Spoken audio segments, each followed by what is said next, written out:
Hey guys, welcome to Wealth Wisdom Financial Channel podcast, all the fun things that we do here. I am excited again. I get to doing what we do. We get to interview people. We get to have conversations with lots of awesome people. You know, you guys as our guests, some of our clients along the way. And today I get to interview Kevin Kepple, who is in Texas, Dallas area, and is a business and executive coach. He's also been doing this for several years, similar trajectory as us as starting our business. He's been doing it for about 3 to 4 years, and using his knowledge in sales, in just the disc or the inventory strengths finder, those kind of things, to help executives and businesses thrive. Again, kind of like what we do. And he really, we did an interview on his show, so you go check out his podcast. I don't know when it's going to air, but you just look me up there and you'll find me and him. So yeah. So anyway, Kevin is amazing. I'm excited to have him. We're going to see where this conversation goes.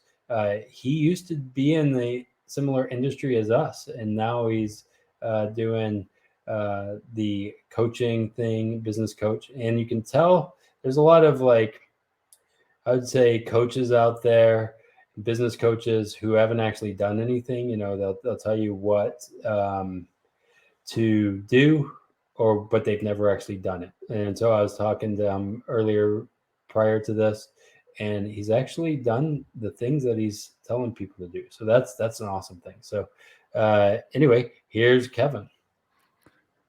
Hey, what's up, everybody? Thanks for having me, Brandon. Excited to connect with you and your lovely audience. Yeah, thanks for coming. And I mean that when I hear people, there's this rise in business coaches or coaching in general, and some of them, they've never actually run a business, they've never actually done anything, and they're like, I just want to do this, and I'm like, well, yeah, what have you done?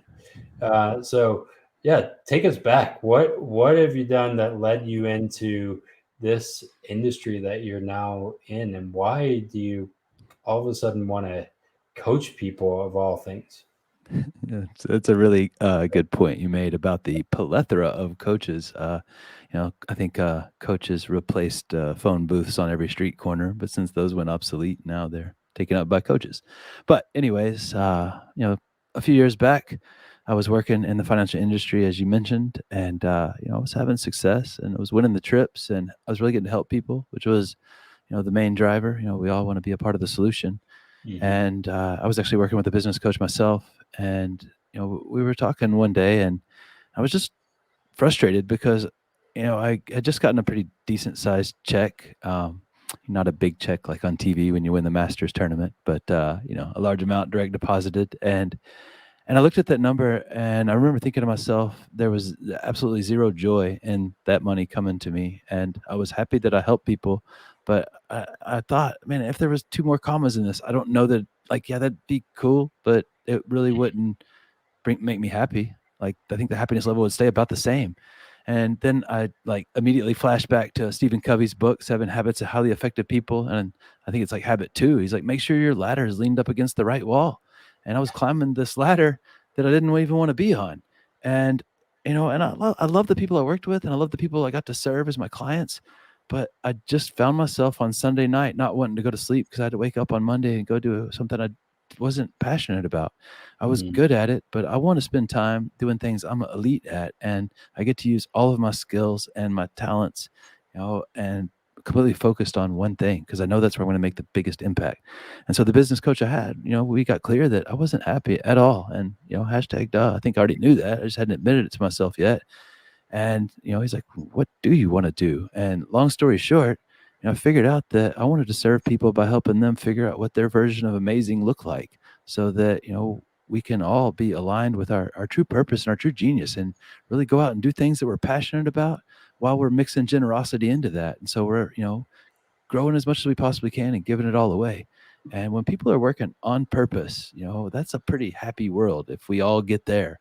And Right. so, so I absolutely love the fact that, I made that transformation for myself, but I get to do it for, people on a daily basis. And, that's what it's all about. We're here to help. And you said something prior to this, from chaos to freedom. Uh, Yeah. Tell us more about that. Sure. So a lot of the people that I work with, like you mentioned, it's business owners and executives, and somebody usually in a leadership positions who our clients are going to be, and usually they come to us. They're having success, but they've gotten to this place of chaos that they're really stressed and frustrated and kind of frantic Mhm. almost in the business and feeling really stuck. And maybe the business is still growing, but they're just getting less happy, and it's that law of diminishing returns as far as a good life. And we take them from that place and really help them align with that all inherent hero that we have inside, that natural really great stuff about us, and get them to start creating from that place. And that's when you start making the impact you want to make, living the life you want to live, and feeling that freedom and really serving at the highest level you can possibly serve at. And that's really cool because that's when you get into the place where it doesn't feel like work anymore. And you said before we started the podcast, you're like, I don't ever want to stop working. I love what I do. And Yeah. like, that's a really good place, and that's attainable for all of us. But so many people have made decisions that, like, this is the happiest I can be. Like, this is it, right? Like, no, you don't have to cap your happiness. That's a decision. And why can't that be unlimited? And in my experience, it can be. And so that's really how we get to serve. Well, I think the world is set for us to be in chaos. Even business, you as a small business owner, you have to do this and that and everything else, and it gets like where you're pulled away. And I felt like, again, with our shop when we had our business, um, it was very chaos driven, and I was bound to it, and it was not freedom. And sometimes you have to say, well, I need to step away, like you did, to from, even though it's doing its thing, it's not bringing me joy. And that was something that was hard for me, with the coffee shop, going from selling this literal like thing we created. Like, this was our first baby before we had a child, right? That we then gave up for adoption, pretty much, because we were having a real kid. But and just thinking about how do you build that in, right? And what do you teach people when you're moving them from chaos to freedom, and they find that internal thing? What's the next step for them? Yeah, well, similar to what you guys do, we always start with what do you want, right? Because if we don't know what we want, it makes it really hard to know which way to go to get it, and what it would look like if we did get it. And so one of the ways we help people get there is, like, well, what do you love doing? What are you passionate about creating? Because that's really gonna align with, what you want to spend your time doing. And passion's great, but that can be fairly selfish too at the end of the day. And so we need to figure out a way to mix that generosity into the passion, and that's the purpose, right? And so it's like, what do Yeah. you want and why do you want it? But the part that trips so many people up is they try to add in a third question, like, okay, this is what I want, this is why I want it. Awesome. I'm like, okay, but how? How am I going to get that? I'm like, well, if you knew how, you probably would have already done it, right? But Viktor Frankl, who wrote Man's Search for Meaning, after he spent 6 years in Auschwitz concentration camp, he has this great quote. He said, when your why is big enough, the how will emerge. And it's like you create the chaos, right? Like, then the plan, right? And so, like, we can make the plan by figuring out what you want, why you want it. And then it's not how, it's what's stopping you, what's slowing you down, what's standing in the way. And it's usually these self-fulfilling prophecies, like limiting beliefs. And that's really what I think people pay us for, is helping. We help people change the way they think about limits, and we take them well beyond the limits they have, and well beyond any limits past that they may have thought of before. Because when you're totally aligned with your unique greatness and using your strengths in a way that nobody else can, like, that's how you really quantum leap down the road. And quantum leap is phrase that's starting to get used a lot and maybe overused. I don't know, but it's pretty accurate because, if I can get, monumental leaps down the road towards my success, I would much prefer that over incremental steps. And, who says I have to go one step at a time? Why can't I just skip the whole flight of stairs if that's, a possibility? Like, I want to go after that. Well, I think it's kind of a both and, right? You take the steps, and then for me, I'm seeing this as our business is growing. We take the steps, we do a lot of the stuff like the paperwork and things like that, and now we hired an assistant that helps do all that, do some of that stuff that I'm not good at, that I hate actually, and I've gotten actually not yelled at, but told by my staff, "Hey, stop doing this. You're screwing up the system." And my mentor, he said in a presentation, like, we make apple pie, and what will ruin apple pie is if you grab paprika and put it in the apple pie, right?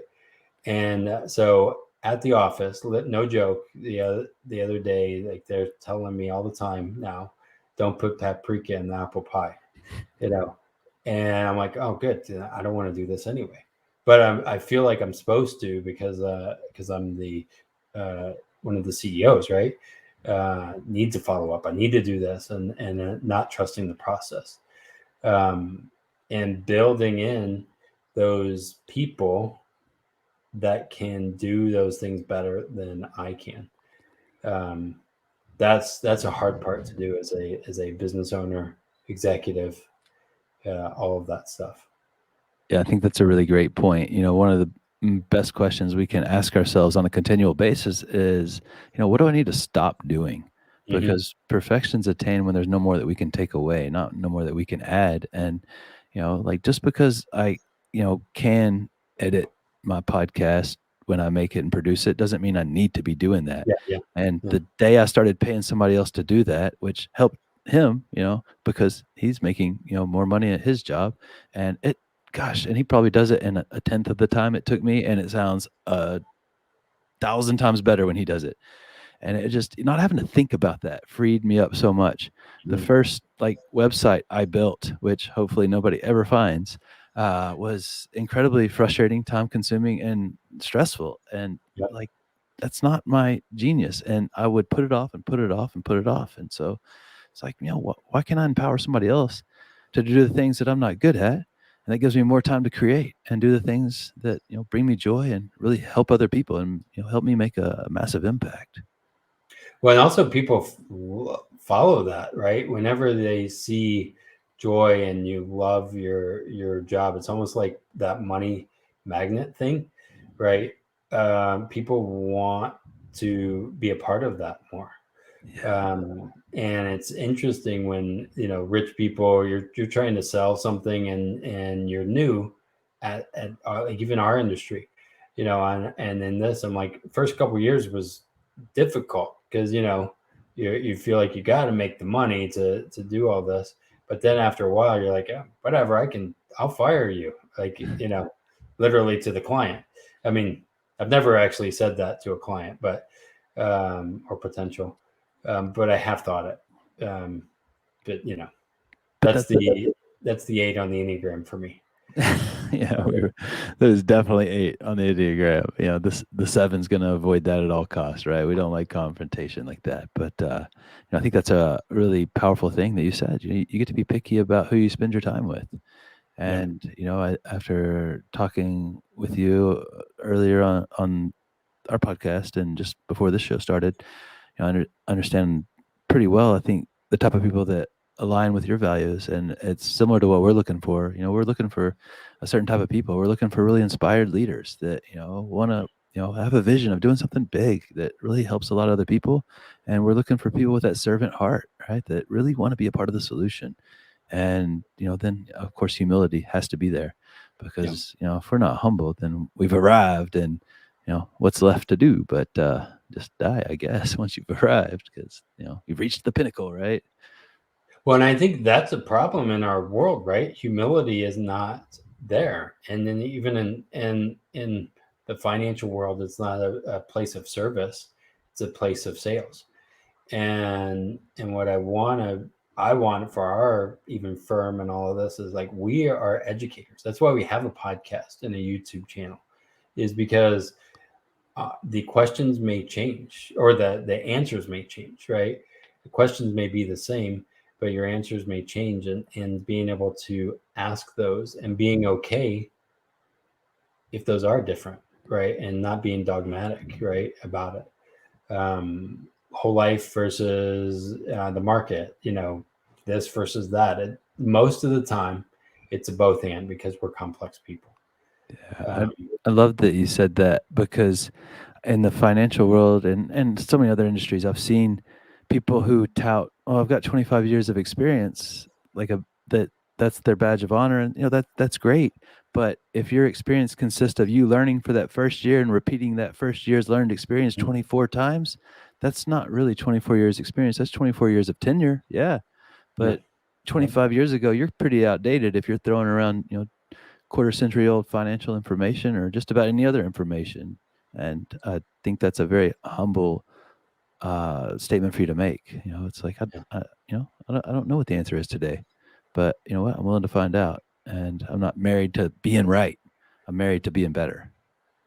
Well, that's one of the things of like, pay off your house, right?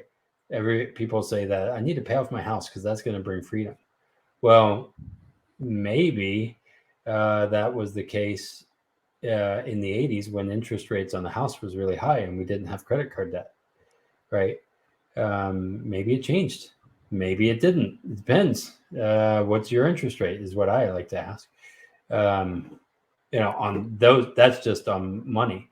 But then thinking about it from business, when it comes to marketing, right? What do you want to do? Like, do I need to be on TikTok? That's what our marketer person said, get on TikTok. And I'm like, well, okay, we tried it. This sucks. I don't want to do this. Um, you know, Yeah, I've had some similar advice, and if it doesn't align with, your vision or who you be, then maybe that's not the best place for you to spend your time. And especially when it comes to money, is such a sensitive topic. It is people get really weird because of all the beliefs that they have built around it, and myself included in the past, I had things to work through. And my father was a CPA. He was phenomenal with with money, and that's definitely not genetic, right?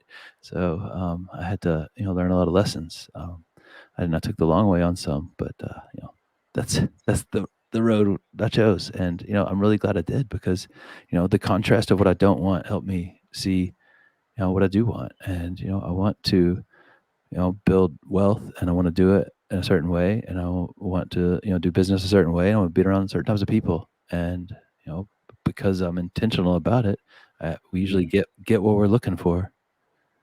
well, I like that. How are you teaching people to be intentional and be asking the right questions as you're working with clients, or even in your own life? Because I see this all the time. People are not intentional. They're sleepwalking. They even run their business and it's not intentional. It's like, oh yeah, do this. Let's throw this in. Let's do that, because we're looking for tactics, not necessarily internal. So how do you um, figure that out for yourself and for others? Yeah, that was a really great word you used there, internal. So many people are looking externally to solve internal problems. Like, if I get this, then I'll be happy. And, if I get this car, this house, this job, this relationship, and nothing external of you is going to make you happy, right? It might bring you pleasure, but that's different. Pleasure is short term. Happiness is long term. Like, happiness takes work. It's a skill that, we have to develop. I think one of the most powerful ways that I've personally found to be intentional, and I've helped a lot of other people do the same, is by creating that safe environment where you can just get your words out in front of you, whether it's one-on-one coaching or some of the mastermind groups that we offer. Hmm. So often when people share, it's not even me, it's the other members of the mastermind group that have really great insights that just help people see things a little differently, and like, oh my gosh, that's so simple. And it's not like we're splitting atoms in there, but Yeah. it's really it's really powerful when you have like you need three types of people if you want to truly grow in any way, financially, physically, emotionally, whatever. You need somebody to learn from, you need somebody to run with that's not a competitor, and then you need somebody to teach. And like that's one of the main reasons I really built the mastermind, because we get all three of those inside the group. We get to learn from me, we get to learn from each other, we get to run together, and then we get to teach each other. And it's really it's safe, but it's super powerful. I think that's the power of a mastermind. Again, I was at a mastermind for the Bank on Yourself group that we're a part of, and a part of the talk was about masterminds, and like the people that have been around the industry for a little bit sharing, doing presentations. I'm like, every one of those people need to be on my YouTube channel, presenting that stuff because it was amazing. And I learned a lot because I was in that room, right? Because I was listening to them. And, they're learning from us. Like, we're new relatively to some of these people that have been there doing this for 30 years. And they're asking us questions. How do you do this? Or how do you do that? I'm like, I don't know. I thought you guys knew this already.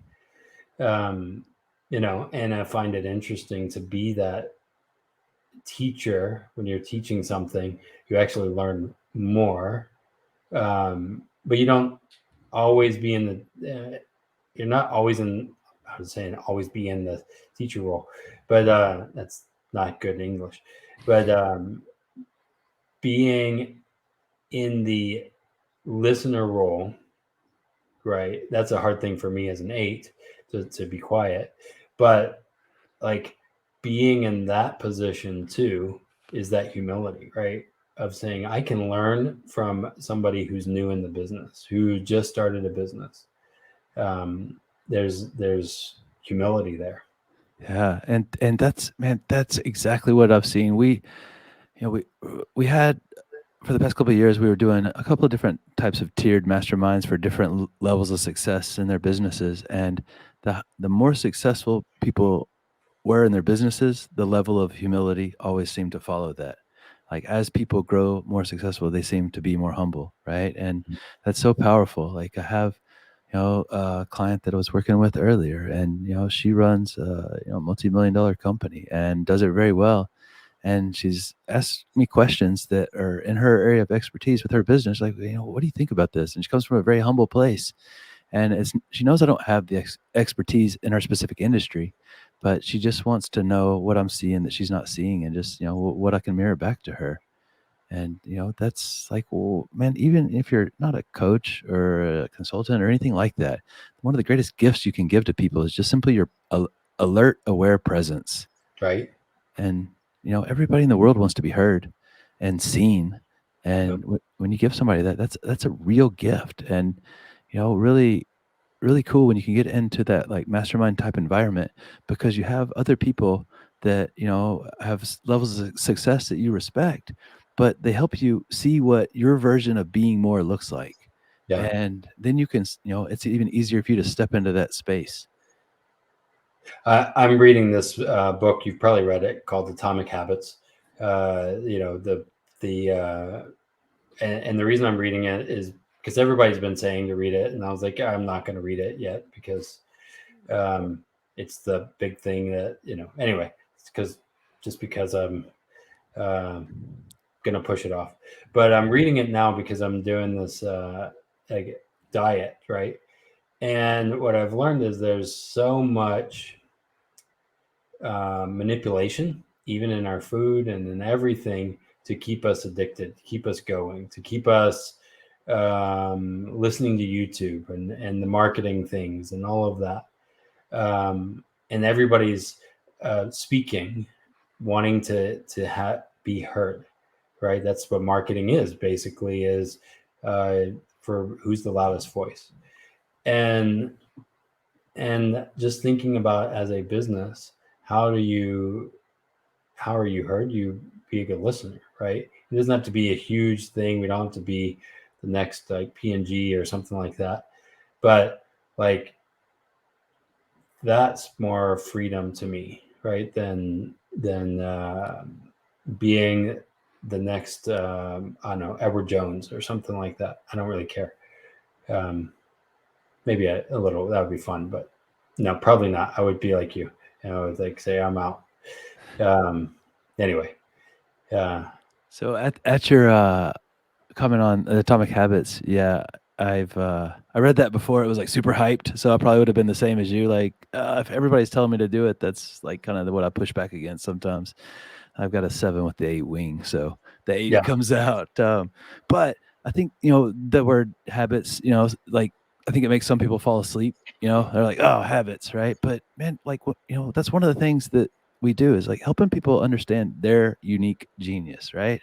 yeah, Not like how to win our way, but how to win your way with your specific gifts, because that's where you're going to have all the energy. That's where you're going to have all the power. That's where you're going to get all the results. And when it comes to genius, genius has so much more to do with habits than it does with genetics, yeah. right? Like, and I think a lot of people just, they look at all these end products of people who are crushing it and they're like, oh, I mean, look how easy it is for them. Like, the reason it's easy is because they have expertise and they've, developed that Yes. skill. And, I just think it's really crucial that we understand that if we would truly want to create any kind of monumental success, you're not going to generally do that in a day. It's, showing up as a professional day in and day out, like, whether you feel like it or not. Well, and I've thought about, the Grant Cardone thing, massive action, right? 10x, all massive action. Just keep doing massive action. And I was like, that'll burn you out quick. And maybe he was great at it and just, whatever. But I've thought about like this idea of massive appropriate action, Ooh, that's because what a great word. you can be doing massive action in the wrong way, but if you're doing it focused, and that's why again I love the profit first method and the 80-20 rule of saying, okay, what's the appropriate action and what can I double down on or delegate to build, and having the appropriate massive action, not just, I don't know, massive for massive sake. That's a great point though. Like, one of the tools that I love to use is the Clifton Strengths Assessment, because it's like, naturally identifies your talents. And like, I've seen thousands of those reports, and you know what? Talent's not rare. There's always the same 34 talents listed there, but just a Yep. different order. What's rare is people who have taken the time to intentionally develop that, that word intentional that you used. And the massive appropriate action, the question that I always get asked, like, how do I raise up my weaknesses? And I'm like, okay, well, first off, at the bottom of your Strength Finders report, those aren't weaknesses, that's your least expressed strengths. But like, you have 24 hours in the day just like everybody else. Like, where do you want to spend your time? Trying to get better at the things you don't enjoy doing that are really hard for you? Or do you want to spend time with the things that you absolutely crush it and you serve at an extremely high level? And then you empower somebody else to do the things that maybe you're not great at. When I was a financial planner, I wasn't a big fan of Excel. I'm like, I feel like I should like this. I'm in finance, right? But it's okay. I don't need to be the best in the world at Excel to help people understand what better looks like. So I'll give you a little secret for how I'm successful in this. I don't know anything about Excel, but my wife knows everything, because she's the smart one, in all of this, and I guess a,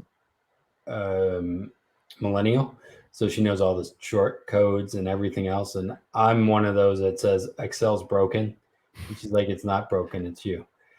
Um, Mine's broken too, I think. So I think I've yeah, got the same version. yeah, I'm pretty sure, but again, it's kind of in and again, I was at this mastermind and talking to people who were, setting up their own, practice, right? And they're on their own, just by themselves. And I was like, well, what's different between us and the other person, that's other people that are successful, and how are they successful?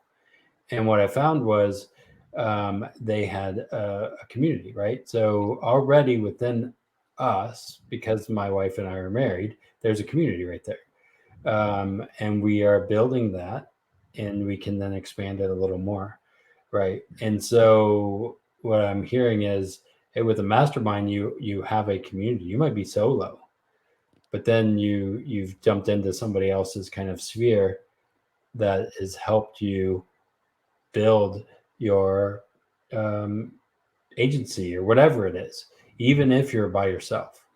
Anyway, would that be fair to say? Yeah, absolutely. I mean, that's like one of the biggest things that I think, myself included, before I really got involved in masterminds on the, customer side, was the community. Like, it's amazing the support and just the knowledge that other people bring. And like, I had a call with somebody from a mastermind group earlier, and she was like, "Hey, you said this one thing, and I think I can help you with it." And like, she's a branding expert, Yeah. and she's like, "Hey, try this, this, and this." And like, oh my gosh, she like totally unlocked something for me.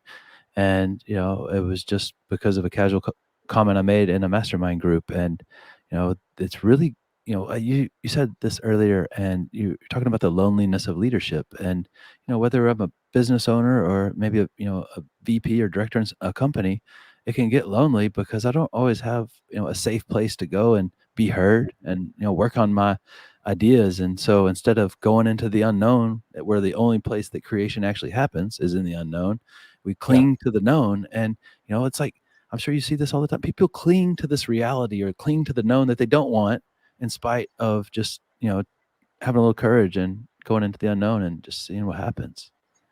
I think that's a hard thing. People don't know, like even in the Wall Street world, that they'll keep doing what they're used to doing or what everybody else says, because doing the other way is different, or they don't know what it could be.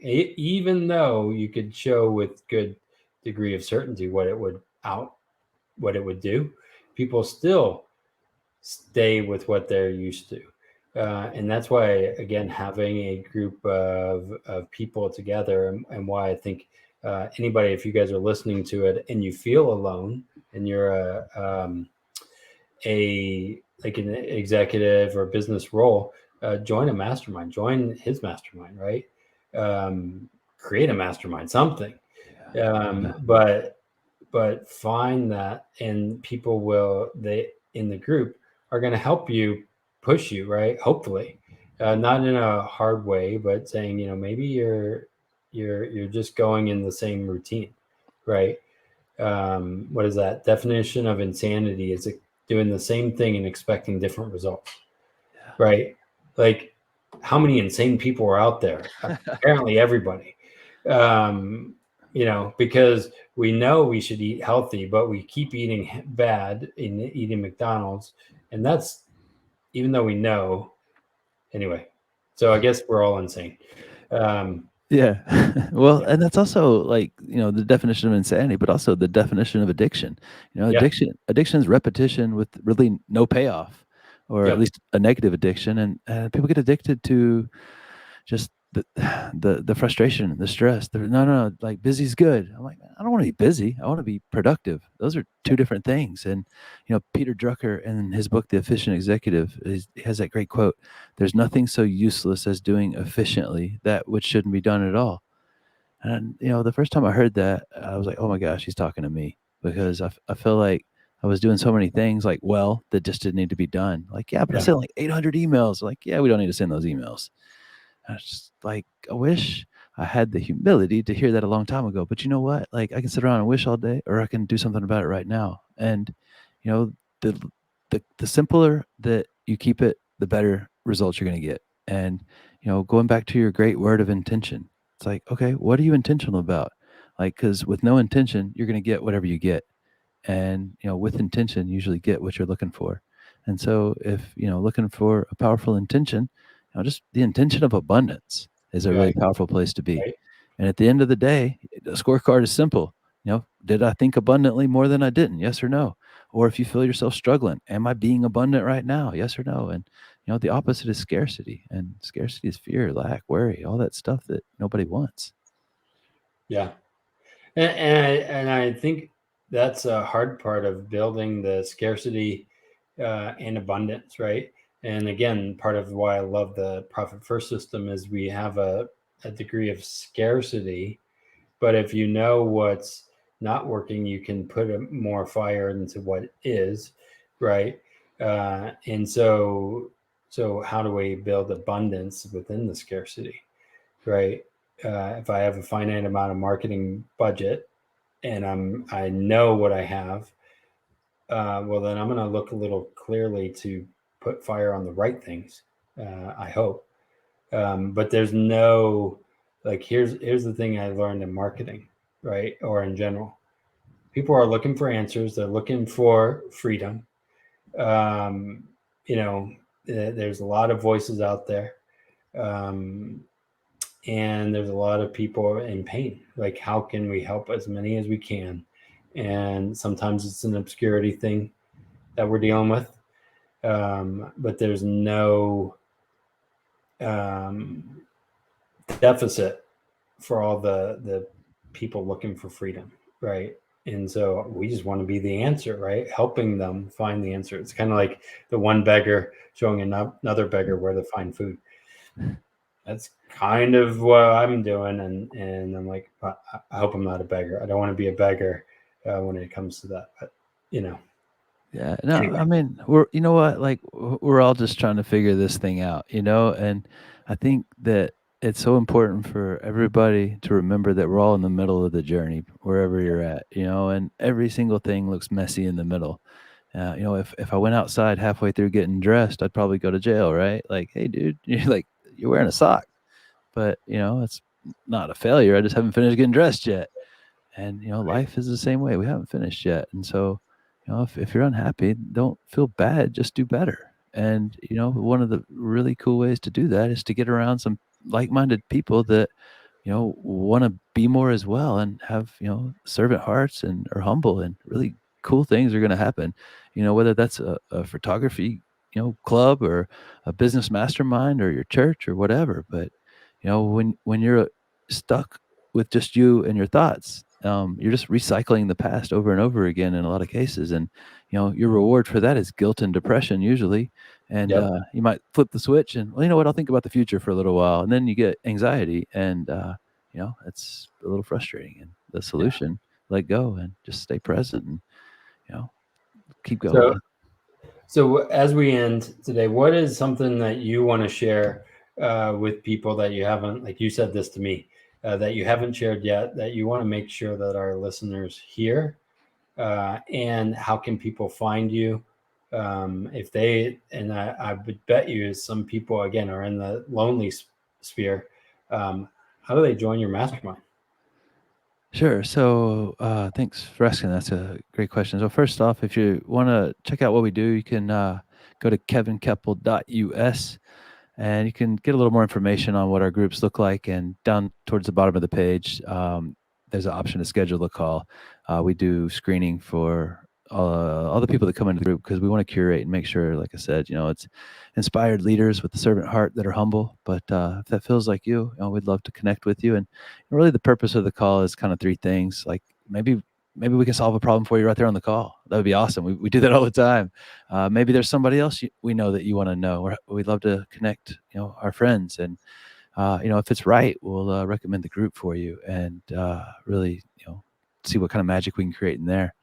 And at the message or the question to ask, I think that the one thing, if we could all just master this one skill, everything would be better in this world for everyone. And that's the skill of being kind as opposed to right.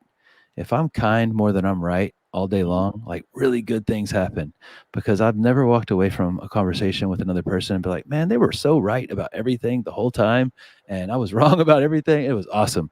But I have walked away from many conversations like, man, that was great. Like, he was a really kind person.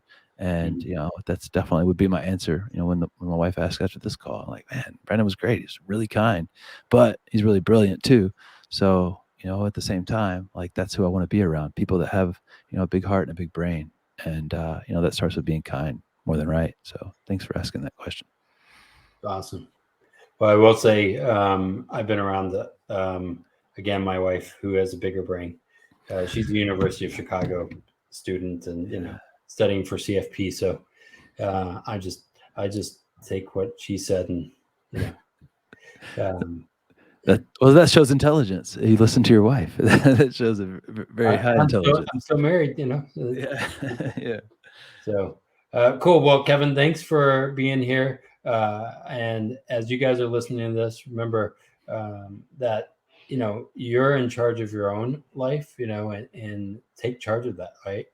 As we create content, as we're here, we want to just help you break through to a smart, stable financial future, and also not just a financial future, but a future that builds freedom for you. So thanks again for joining us, and we're excited to see you next time.